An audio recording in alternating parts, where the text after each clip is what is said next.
என்ன உங்களுக்கும் லெட்டிஷாப்ல இருந்து உங்க கேஷ்பேக் எப்படி வித்ட்ரா பண்ணுறதுன்னு தெரியலையா? அப்போ இந்த வீடியோ ஃபுல்லாக பாருங்க, நான் உங்களுக்கு ஈஸியாக சொல்லித்தரேன். அதுக்கு முன்னாடி நீங்கள் இன்னும் இந்த சேனலை சப்ஸ்கிரைப் பண்ணாமல் இருந்தீங்கன்னா அப்படியே சப்ஸ்கிரைபும் பண்ணிடுங்க. இப்போ வாங்க ஸ்டார்ட் பண்ணலாம். ஃபர்ஸ்ட் நீங்கள் இன்னும் லெட்டிஷாப் டவுன்லோட் பண்ணாமல் இருந்தீங்கன்னா நான் கீழே டிஸ்கிரிப்ஷனில் அதோட லிங்க் கொடுக்குறேன், அங்கேருந்து நீங்கள் டவுன்லோட் பண்ணிக்கோங்க. அதில் போயிட்டு நீங்கள் ஃப்ளிப்கார்ட் இல்லைனா அமேசான் அந்த மாதிரி பெரிய பிராண்டில் பர்ச்சேஸ் பண்ணீங்கன்னா உங்களுக்கு கேஷ்பேக் கிடைக்கும். இப்போ வாங்க அந்த கேஷ்பேக் எப்படி வித்ட்ரா பண்ணுறதுன்னு பார்க்கலாம். கீழே அக்கௌண்ட் செக்ஷனுக்கு வாங்க.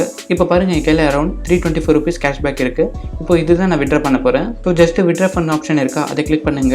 இப்போ எவ்வளோ அமௌண்ட் வித்ட்ரா பண்ணுறீங்களோ அந்த அமௌண்ட் என்டர் பண்ணுங்க. நான் 324 என்டர் பண்றேன். இப்போ மேல எந்த மோட்ல நீங்க அதை வித்ட்ரா பண்றீங்களோ அதை செலக்ட் பண்ணுங்க. நான் யூபிஐ மோட் ஆப்ஷனை செலக்ட் பண்றேன். இப்போ உங்க யூபிஐ அட்ரஸ் என்டர் பண்ணுங்க. தென் உங்க பேங்க் டீடைல்ஸ் என்டர் பண்ணுங்க. பண்ணிட்டு கீழே வித்ட்ரா கொடுங்க. இப்போ உங்க மொபைலுக்கு ஒரு ஓடிபி ஜெனரேட் பண்ணுங்க. ஸோ கெட் ஓடிபி கொடுங்க. இப்போ அந்த ஓடிபி என்டர் பண்ணுங்க. பண்ணிட்டு கன்ஃபார்ம் கொடுங்க. இப்போ அவ்வளவுதான், ப்ராசஸ் கம்ப்ளீட் ஆயிடுச்சு. எனக்கு வித்தின் 10 minutesக்குள்ள அந்த அமௌண்ட் ரிசீவ் ஆயிடுச்சு. அவ்வளவுதான் ஃப்ரெண்ட்ஸ், இந்த வீடியோ பிடிச்சிருந்தா லைக் பண்ணுங்க. நீங்க இன்னும் இந்த சேனலை சப்ஸ்கிரைப் பண்ணாம இருந்தீங்கன்னா அப்படியே சப்ஸ்கிரைபும் பண்ணிடுங்க. இந்த வீடியோ கடைசி பார்த்ததுக்கு நன்றி.